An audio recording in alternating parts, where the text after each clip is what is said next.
পটলের ঝোল।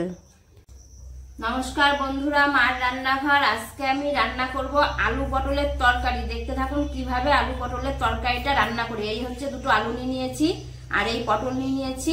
এগুলো পরিষ্কার করে ছুলে নেব।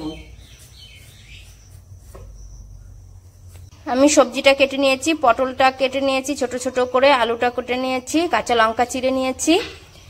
উনুনের উপর কড়াই বসিয়ে দিয়েছি, পরিমাণ মতন তেল দিয়ে দেব। পটলগুলো দিয়ে ভালো করে ভেজে নেব। পটলগুলো একটু লাল করে ভেজে নেব। পটলটা লাল লাল করে ভেজে নিয়েছি। আলু লঙ্কাটা দিয়ে দেব। আলু লঙ্কাটা দিয়ে দিয়েছি, দিয়ে আলু লঙ্কাটা একটু ভেজে নেব পটলের সাথে। আলু পটলের তরকারিটা আমি কোনো রকম মশলা দেবো না, কাঁচা লঙ্কা চিড়ে দিয়েই তরকারিটা করব। আলু পটলটা ভাজা হয়ে গেছে, পরিমাণ মতন জল দিয়ে দেব।